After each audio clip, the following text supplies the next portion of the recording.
عید الاضحیٰ کے دن ظہر کی نماز کے بعد، کسی وقت بھی ظہر کی نماز کے بعد عصر سے پہلے 12 رکعت نفل نماز 2 رکعت کر کے، یہاں تک سمجھ آ گئی؟ 12 رکعت نفل 2 رکعت کر کے اس طرح پڑھے کہ ہر رکعت میں سورۃ فاتحہ کے بعد 1 مرتبہ آیت الکرسی اور 11 مرتبہ سورۃ اخلاص اور 11 مرتبہ سورۃ فلق اور 11 مرتبہ سورۃ ناس۔ میں اس کو ذرا پھر دہراؤں گا۔ ایک رکعت میں کیا پڑھنا ہے؟ یہ سال کے بعد عمل آتا ہے، پھر سن لیں، عمل سال کے بعد آتا ہے اور اس کے کمالات آپ کی نسلوں میں جادو ہے، جنات ہیں، اثرات ہیں، نظر بد ہے، کوئی لاعلاج بیماری ہے، کوئی بندش ہے، کوئی کالی دیوی کا جادو ہے، کوئی کالی چیزیں ہیں، کوئی بھی ایسی چیز ہے جو بیماری کی صورت، دکھ تکلیف، کسی پریشانی کی صورت اختیار کر چکی ہے، یہ عمل تھوڑا سا آپ سمجھ لیجئے، پھر بھی سمجھ نہ آئے تو آپ درس کے اس حصے کو کھول کے پھر سن لیجئے گا۔ اب سنیے، سورۃ فاتحہ کے بعد آیت الکرسی 1 مرتبہ اور سورۃ قل واللہ 11 مرتبہ، یاد ہو گیا یہاں تک؟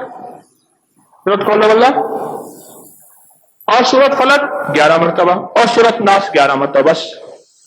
اور ناس، قل اعوذ برب الفلق من شر ما خلق ومن شر غاسق اذا وقب ومن شر النفاثات فی العقد ومن شر، 4 دفعہ شر آیا ہے، آپ نے نہیں گنا، پھر گنے، قل اعوذ برب الفلق من شر 1 ومن شر غاسق 2 ومن شر النفاث ومن شر، 4 دفعہ شر آیا ہے۔ کس میں؟ سورۃ فلق میں، مشرق، مغرب، شمال، جنوب، آفت مشرق سے آئے، آفت مغرب سے آئے، آفت شمال سے آئے، جنوب سے آئے، دائیں سے آئے، بائیں سے آئے، ایک حصہ رہ گیا ہے، وہ ہے زمین، کیونکہ عرشوں سے راحتیں، رحمتیں، اس کی نگاہ، اس کی توجہ، اس کا فضل اور اس کا کرم آتا ہے عرشوں سے۔ ایک رہ گئے، وہ اگلی صورت میں ہے، قل اعوذ برب الناس مالک الناس الہ الناس من شر اس میں صرف 1 دفعہ شر ہے، من شر الوسواس الخناس الذی یوسوس فی صدور الناس من الجنۃ والناس، اس میں صرف 1 دفعہ شر ہے۔ اور یہ زمین کے اندر نیچے سانپ، بچھو، جنات، بلوں کے اندر رہنے والی چیزیں، یہ ساری زمین کے نیچے رہتی ہیں۔ فلق اور ناس، فلق اور ناس وہ تو ہے۔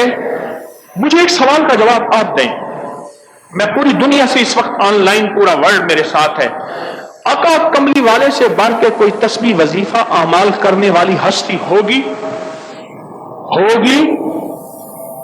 میرے کملی والے سے بڑھ کے کوئی تسبیحات معمولات کرنے والے ہوں گے؟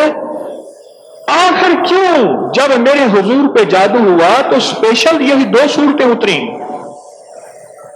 ہاں خاص علاج اترا، فلق اور ناس کا خاص علاج اترا، اور اس لیے اترا کہ اللہ پاک نے اپنے حبیب کو تحفہ دیا، دینا پوری امت کو تھا کہ خیال کرنا، جب حسد بڑھ جائے گا، جب حسد بڑھ جائے گا، جب کینہ بڑھ جائے گا اور کسی کا پہنا کھایا اچھا نہیں لگے گا، پھر ایک وار ہوگا اور نہ کرنے والے کا پتہ، نہ ہونے والے کا پتہ، نہ کیے کا پتہ، وہ وار کیا ہوگا؟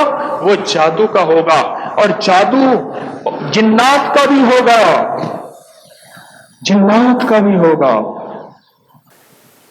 یہ عمل ہے، 12 رکعت اس طرح پڑھنی ہے اور ہر رکعت میں یہ پڑھنا ہے۔